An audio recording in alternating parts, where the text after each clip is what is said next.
একটি মেয়ের গর্ভের সন্তানের 3 মাস হওয়ার আগেই গর্ভের বাচ্চা নষ্ট করে ফেলে, তাহলে কি সে গুনাহগার হবে? আমি একজনের কাছ থেকে কিছু টাকা ধার নিয়েছিলাম, তার সাথে আমার যোগাযোগ নেই, যোগাযোগ কোনোভাবেই আর করা সম্ভব নয়। এখন আমি কি করতে পারি? নামাজে সিজদা করতে গেলে ছোট বাচ্চা সিজদার জায়গায় বসে থাকলে কোথায় সিজদা দিব? মেয়েদের মাসের একটা নির্দিষ্ট সময় নামাজ পড়তে হয় না, ওই সময় কি নখে নীল পালিশ লাগাতে পারবে? আমার ভাতিজা আমাকে ছোট আব্বু বলে ডাকে, এতে কোনো সমস্যা হবে কিনা? পরিবারের সদস্যদের সঙ্গে শান্তি বজায় রাখার জন্য ছোট ছোট মিথ্যা বলা যাবে কিনা? ফরজ নামাজ শেষে বৈঠকে দুরূদ শরীফ পড়া শেষ করার পূর্বেই ইমাম সালাম ফিরিয়ে ফেললেন, সেক্ষেত্রে আমার করণীয় কি? কেউ যদি ঢিলা কুলুপ না করে ওযু করে তাহলে কি তার ওযু হবে? প্রশ্ন উত্তর দেওয়ার আলোকিত ভবনে আমরা প্রবেশ করি। আরফাত ফারজান আপনি লিখেছেন, স্বামীর সামনে টিপ লাগালে গুনাহ হবে কি? সৌন্দর্য বর্ধনের জন্য লাগাতে পারেন, কোনো অসুবিধা নেই, সেটি জায়েজ আছে। এরপরে MRS তাবিয়াত থেকে আপনি লিখেছেন, মেয়েদের মাসের একটা নির্দিষ্ট সময় নামাজ পড়তে হয় না, ওই সময় কি নখে নীল পালিশ লাগাতে পারবে? হ্যাঁ, ওই সময় নখে নীল পালিশ লাগাতে পারেন। মাসিকের সময়তে যেহেতু আপনার সালাত নেই, অতএব নেল পালিশ আপনি ব্যবহার করলেন, আপনার ওযু করার প্রয়োজনীয়তা নেই, আপনি এটা করতে পারেন। এরপর যখন পবিত্র হবেন তখন আপনি সেখান থেকে নেল পালিশগুলোকে রিমুভ করে আপনি ওযু করে নামাজ পড়লেন, এটা জায়েজ আছে, কোনো অসুবিধা নেই। ইবাদত ইসলাম আপনি লিখেছেন, ওযু করে আয়না দেখলে কি ওযু ভেঙে যায়? না, এতে কোনো ওযু ভাঙে না। বিথি রহমান আপনি লিখেছেন, নামাজের সিজদা করতে গেলে ছোট বাচ্চা সিজদার জায়গায় বসে থাকলে কোথায় সিজদা দিব? সেক্ষেত্রে একটু ডানে বামে আপনি সরে সিজদা করতে পারেন, তাতে কোনো অসুবিধা হবে না। একটু এক কদম ডানে সরে গেলেন বা এক কদম বামে সরে গেলেন কিংবা এক কদম পেছে সরে গেলেন, কোনো অসুবিধা নেই। আর যদি কোনোই জায়গা না থাকে তাহলে এক হাতে আলতো করে বাচ্চাকে একটু সরিয়ে তারপর আপনি সিজদা করতে পারেন, কোনো অসুবিধা নেই। এরপরে চামেলি খাতুন আপনি লিখেছেন, পরিবারের সদস্যদের সঙ্গে শান্তি বজায় রাখার জন্য ছোট ছোট মিথ্যা বলা যাবে কিনা? ছোট ছোট মিথ্যা আর বড় বড় মিথ্যা, মিথ্যা সর্বাবস্থায় ঘৃণিত এবং জঘন্য অপরাধ, এটি মৌলিকভাবে করা যাবে না। তবে দুজনের মধ্যকার বিবাদ মেটাবার জন্য যদি মিথ্যা বলতে হয়, একজনের কাছে গিয়ে অন্যজনের ব্যাপারে ইতিবাচক কথা, এমন কোনো কথা বলা যাতে করে তাদের মধ্যে সম্পর্কটা জোড়া লাগে, তো সেটাকে শরিয়া জায়েজ রেখেছে।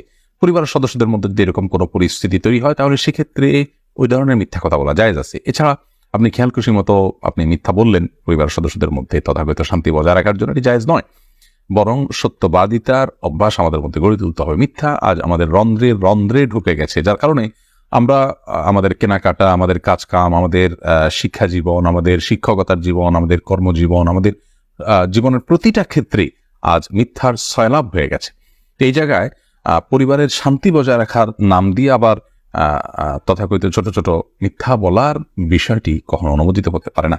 আব্দুল করিম পাটোয়ারি লিখেছেন, ফরজ নামাজ শেষে বৈঠকে দুরূদ শরীফ পড়া শেষ করার পূর্বেই ইমাম সালাম ফিরিয়ে ফেললেন, সেক্ষেত্রে আমার করণীয় কি? ফরজ নামাজের শেষ বৈঠকে ইমাম আপনার দুরূদ শেষ করার আগে যদি সালাম ফিরিয়ে ফেলেন তাহলে আপনি খুব দ্রুততার সাথে দুরূদ শেষ করবেন, আর যদি দুরূদ শেষ করতে অনেক দেরি হয় তাহলে সেক্ষেত্রে কোনো একটা স্টেশনে দাঁড়িয়ে সালাম ফিরিয়ে ফেলবেন, আপনার সালাত হয়ে যাবে ইনশাআল্লাহ। অর্থাৎ যে কোনো একটা জায়গায় অর্থবহ হয়, যেমন আল্লাহুম্মা সাল্লি আলা মুহাম্মাদ ওয়া আলা আলি মুহাম্মাদ শেষ করলেন, পরে আপনি সালাম ফিরিয়ে ফেললেন, কারণ এখানে একটা অর্থবহ বাক্য হয়ে গেল। আর যদি শেষের দিকে থাকেন তাহলে দ্রুততার সাথে শেষ করে তারপর আপনি সালাম ফিরিয়ে ফেলবেন।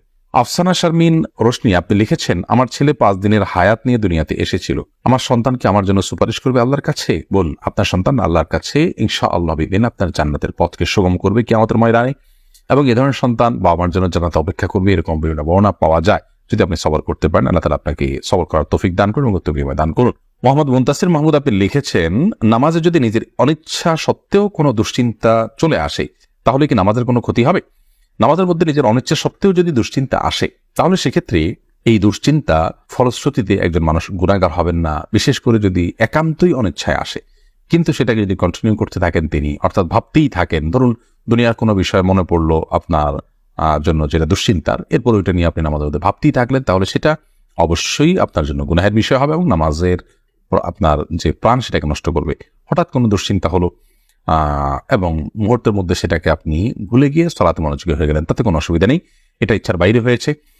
আর আখিরাত নিয়ে, আল্লাহর ভয়, কবরের আযাব, এই জাতীয় বিষয় নিয়ে যদি আপনার দুশ্চিন্তা হয় সেটা তো খুব প্রশংসনীয় বিষয়, কারণ সেটা আপনার সালাতকে আরো বেশি আপনার আল্লাহর কাছে গ্রহণযোগ্য করবে ইনশাআল্লাহ।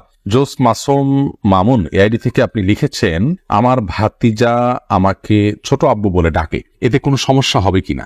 দেখুন, আপনার ভাতিজা যদি আপনাকে ছোট আব্বু বলে ডাকে তাহলে সেক্ষেত্রে মৌলিকভাবে কোনো অসুবিধা নেই, কারণ আমাদের দেশে অনেক এলাকাতে চাচাকে ছোট বাবা বলা হয়। ছোট বাবা বলা হয় এটা রূপক অর্থে, তাকে সত্যিকারের পিতা মনে করে বাবা বলা হয় না।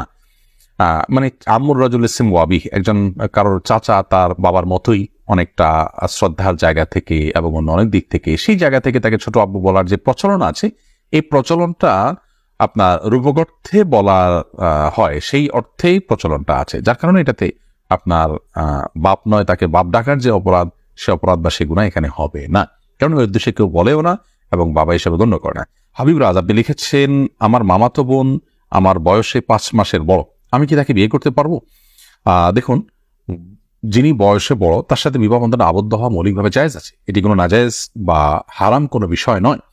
আমাদের সমাজে এটাকে দোষণীয় মনে করা হয়, সেটা আমাদের সমাজের দোষ বলতে পারেন। শরিয়াত এটাকে যাকে আপনার নিষিদ্ধ করেনি, বিধায় বয়সে বড়র সাথে বিবাহ বন্ধনে আবদ্ধ হতে পারে।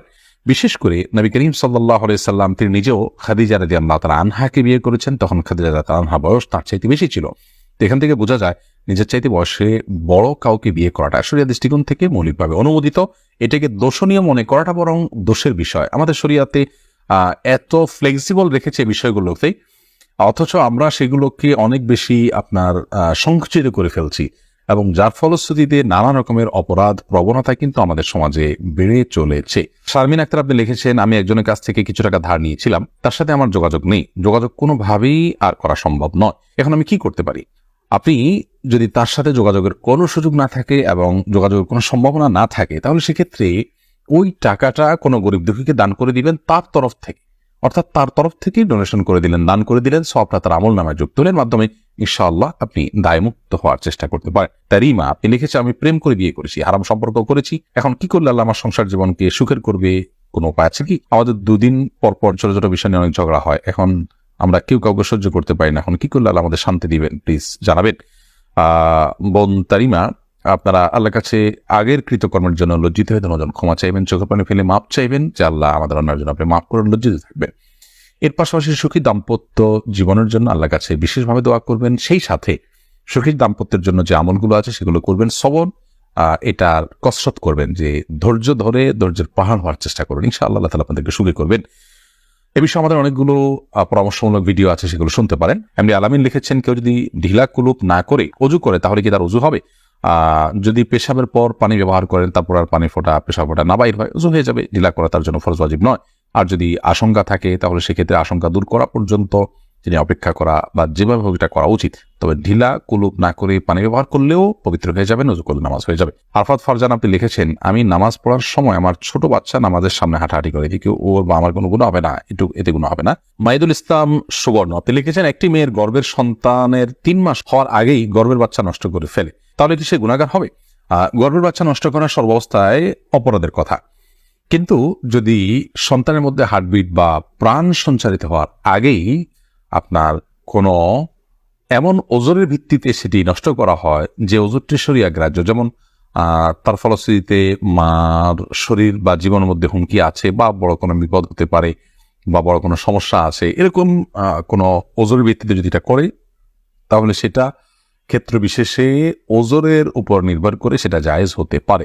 আর এমনিতে মনে চাইলো আর সন্তান নষ্ট করে ফেললো সামান্য ঠনক অজুহাতের ভিত্তিতে, এটি জায়েজ হবে না, এর ফলশ্রুতিতে মানুষ গুনাহগার হবে।